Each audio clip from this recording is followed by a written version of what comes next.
بسم اللہ الرحمن الرحیم۔ بنی اسرائیل کے قافلے میں شامل سامری نے فتنہ انگیزی کو فروغ دیا۔ اس نے سونے کے زیورات کو ڈھال کر ایک بچڑا بنا دیا۔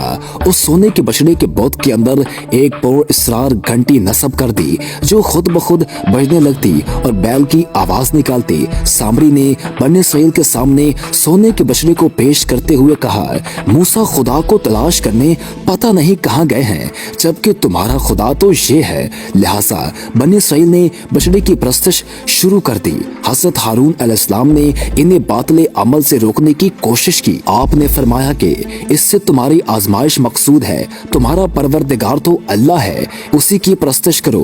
لیکن قوم بجائے اس کے کہ آپ کی بات مانتی، آپ کی دشمن بن گئی۔ حضرت موسیٰ علیہ السلام کوئی دور سے واپس آئے اور آپ کو بت پرستی کا علم ہوا تو جلال میں آ گئے، بنی اسرائیل سے باز پرست کرنے لگے۔ لوگوں نے اپنی گمراہی کو سامری پر ڈال دیا اور کہا کہ ہمیں سامری نے گمراہ کر دیا تھا۔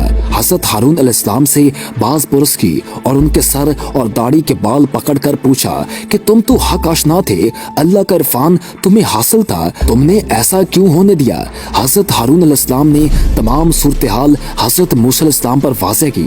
حضرت موسیٰ علیہ السلام نے بارگاہ عزتی میں سر مسجود ہو کر معافی طلب کی، اے میرے رب، مجھے اور میرے بھائی کو معاف فرما اور ہمیں اپنی رحمت میں داخل کر، تو سب سے بڑا رحم کرنے والا ہے۔ اللہ تعالیٰ نے موسیٰ علیہ السلام کو حکم دیا کہ آپ اپنے ہمراہیوں اور بنی اسرائیل کے ساتھ فلسطین کی طرف روانہ ہو جائیں، تو آپ نے قوم کو اللہ کا حکم سناتے ہوئے فلسطین کی طرف روانگی کا مژدہ سنایا۔ فلسطین کی سرحد سے کچھ پہلے بنی اسرائیل کے قافلے نے پڑاؤ ڈالا۔ حضرت موسیٰ علیہ السلام نے 12 افراد پر مشتمل ایک وفد فلسطین کی طرف وہاں کے حالات کا جائزہ لینے کے لیے روانہ کیا۔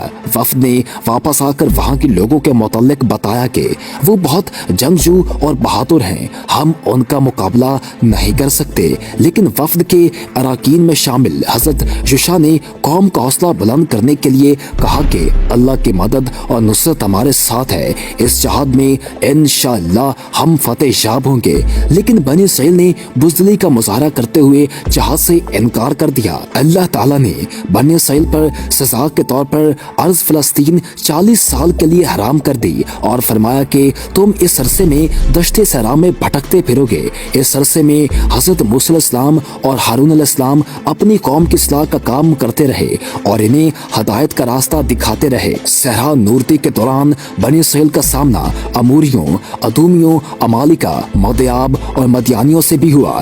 ان اقوام سے مقابلوں اور صحرا نورتی نے بنی اسرائیل کو تقریباً تباہ و برباد کر دیا۔ اسرائیلی قافلے بھٹکتے ہوئے ادوم کی سرحد کے قریب دہ کے میدان میں پہاڑ کی اس چوٹی کے قریب پہنچے جو ہور کے نام سے مشہور تھی، تو حضرت ہارون علیہ السلام کے انتقال کا وقت آ پہنچا۔ آپ موسیٰ علیہ السلام کے ہمراہ ہور طور پر چڑھ گئے اور عبادت الہی میں مصروف ہو گئے۔ اسی حالت میں آپ کی روح مستقل حضوری میں چلی گئی۔ آپ کی عمر 123 برس ہوئی۔ آپ کے 4 بیٹے تھے، تو عالم جوانی میں انتقال کر گئے اور آپ کی وفات کے وقت موجود تھے۔ اور بنی اسرائیل کی ساری جماعت کارس سے روانہ ہو کر کوئی ہور پہنچی اور خداوند نے کوئی ہور پر جو ادوم کی سرحد سے ملا ہوا تھا موسیٰ اور ہارون سے کہا، ہارون اپنے لوگوں میں جا ملے گا، کیونکہ وہ اس ملک میں جو میں نے بنی اسرائیل کو دیا ہے جا نہیں پائے گا۔ اور ہم نے موسیٰ اور ہارون پر احسان کیا، ان کو اور ان کی قوم کو قرب عظیم سے نجات دی،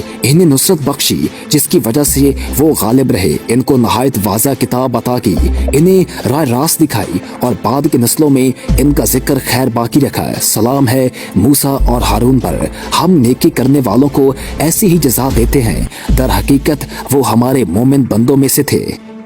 ویڈیو پسند آنے کی صورت میں ویڈیو کو لائک کر دیں اور ہمارے چینل کو سبسکرائب کر دیں اور ساتھ ہی بیل کے آئیکن کو پریس کر دیں تاکہ نئی آنے والی ہر ویڈیو آپ کو ملتی رہا کرے۔